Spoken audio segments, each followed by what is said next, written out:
Story the Toad Again. Some years passed away in this peaceful manner without the occurrence of any remarkable event. Ourson and Violette both grew rapidly. Agnella thought no more of Violette's frightful dream. Her vigilance had greatly relaxed, and she often allowed her to walk alone or under the care of Ourson. Ourson was now 15 years of age, and he was tall and strong. No one could say whether he was handsome or homely, for his long black hair covered his body and face entirely. He was good, generous and loving, always ready to render a service, always contented and cheerful. Since the day when he had found Violette in the wood, his melancholy had disappeared.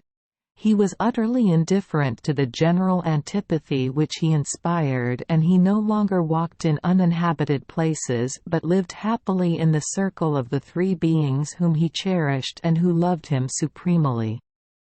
Violette was now 10 years old, and she had not lost a single sweet charm of her beauty in growing up. Her eyes were softer and more angelic, her complexion fresher and purer, her mouth more beautiful and arch in its expression. She had grown much in height, was tall, light and graceful, and her rich blonde hair, when unbound, fell to her feet and entirely enveloped her like a veil. Passerose had the care of this superb hair, and Agnella never ceased to admire it. Violette had learned many things during those 7 years. Agnella had taught her how to do housework. In other things, Ourson had been her teacher. He had taught her to read, write and keep accounts, and he often read aloud to her while she was sewing. Instructive and amusing books were found in her room without anyone knowing where they came from. There was also clothing and other necessary objects for Violette, Ourson, Agnella and Passerose. There was no longer any necessity for going to market to sell or the neighboring village to buy. Through the agency of the ring on Agnella's little finger, everything they wished for, or had need of, was speedily brought to them. One day when Ourson was walking with Violette, she stumbled against a stone, fell and hurt her foot. Ourson was frightened when he saw his cherished Violette bleeding. He did not know what to do to relieve her. He saw how much she suffered, for, notwithstanding all her efforts, she could not suppress the tears which escaped from her eyes, but finally he remembered that a brook flowed not 10 paces from them. "Dear Violette," he said, "lean upon me and we will endeavor to reach the rivulet. The fresh water will relieve you." Violette tried to walk while Ourson supported her.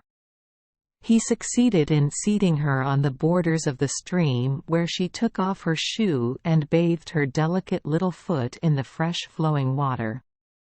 "I will run to the house, dear Violette, and bring some linen to wrap up your foot. Wait for me, I shall not be long absent, and take good care not to get nearer the stream, for this little brook is deep and if you slip you might drown." When Ourson was out of sight, Violette felt an uneasiness which she attributed to the pain caused by her wound.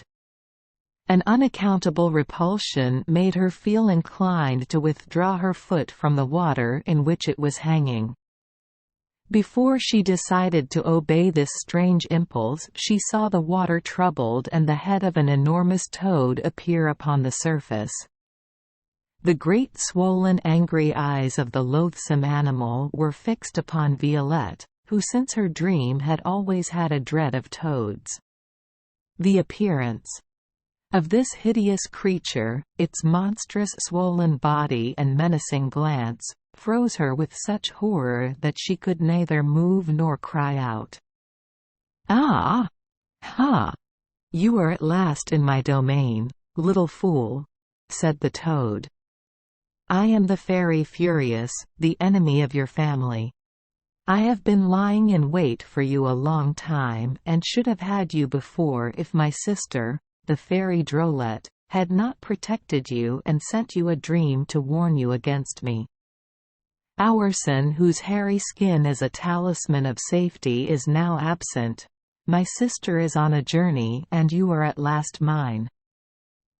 Saying these words, she seized Violette's foot with her cold and shining paws and tried to draw her down into the water.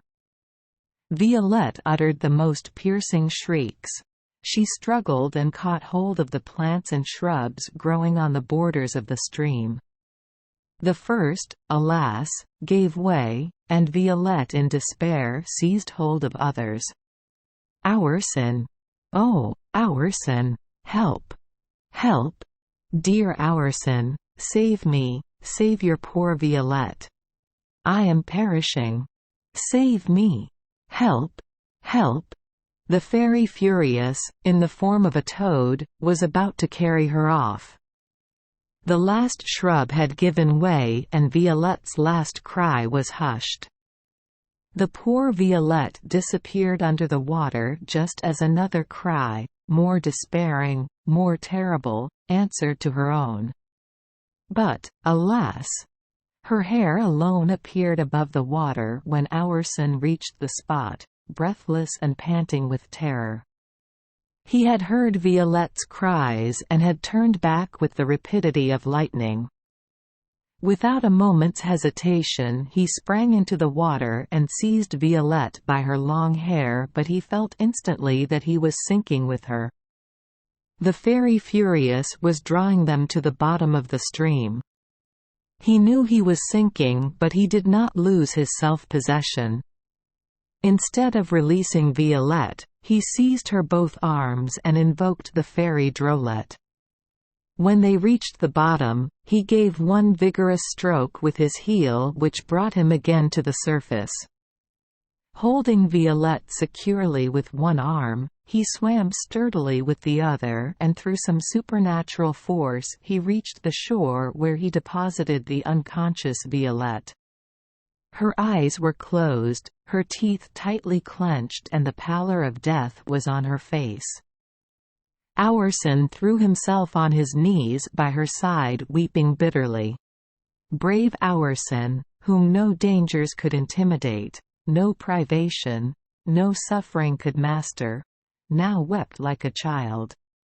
His sweet sister, so well beloved, his only friend, his consolation, his happiness, was lying there motionless, lifeless. Aurson's strength and courage had deserted him and he sank down without consciousness by the side of his beloved Violette. At this moment a lark flew rapidly up, approached Violette and Aurson, gave one stroke of her little beak to Aurson and another to Violette and disappeared. Aurson was not the only one who replied to the shrieks of Violette. Passerose had heard them and then the more terrible cry of Aurson which succeeded them. She ran to the house to apprise Agnella and they both ran rapidly toward the stream from which the cries for help seemed to come. On approaching, they saw with surprise and alarm that Violette and Aurson were lying on the ground in a state of unconsciousness. Passerose placed her hand on Violette's heart and felt it still beating. Agnella ascertained at the same moment that Aurson was still living. She directed Passerose to take Violette home, undress her and put her to bed while she endeavored to restore consciousness to Aurson with salts and other restoratives before conducting him to the farm. Aurson was too tall and heavy to be carried while Violette, on the contrary, was light and it was easy for Passerose to carry her to the house. When she arrived there, she was soon restored to animation. It was some moments before she was conscious. She was still agitated with a vague remembrance of terror but without knowing what had alarmed her. During this time the tender care of Agnella had restored Aurson to life. He opened his eyes, gazed tenderly at his mother and threw himself weeping upon her neck. "Mother, dear mother," he exclaimed, My Violette, my beloved sister, has perished. Let me die with her." "Be composed, my son," replied Agnella. "Violette still lives. Passerose has carried her to the house and will bestow upon her all the attention she requires." Auerson seemed to revive on hearing these words. He rose and wished to run to the farm, but his second thought was consideration for his mother, and he restrained his impatience to suit her steps. On their way to the farm he told his mother all that he knew of the events which had almost cost Violette and himself their lives. He added that the slime from the mouth of the fairy Furious had left a strange dullness in his head. Agnella now told him how Passerose and herself had found them stretched unconscious upon the border of the stream. They soon arrived at the farm, and Auerson, still dripping, rushed into Violette's presence. On seeing him, Violette remembered everything, and she sprang towards him. She threw her arms around him and wept upon his bosom. Auerson also wept, and Agnella and Passerose were both in tears. It was a concert of emotion, enough to soften all hearts. Passerose put an end to it by crying out, "Would not one say, ha! Ha! That we were the most, ha! Ha! Unfortunate people, ha! Ha! In the universe. Look at our poor Auerson, wet as a water reed, bathing himself in his own and Violette's tears. Courage, children, courage and happiness. See, we are all alive, thanks to Auerson." "Oh, yes," interrupted Violette. "Thanks to Auerson, to my dear, my well-beloved Auerson. How shall I ever repay him for all I owe him? How can I ever testify my profound gratitude, my tender affection?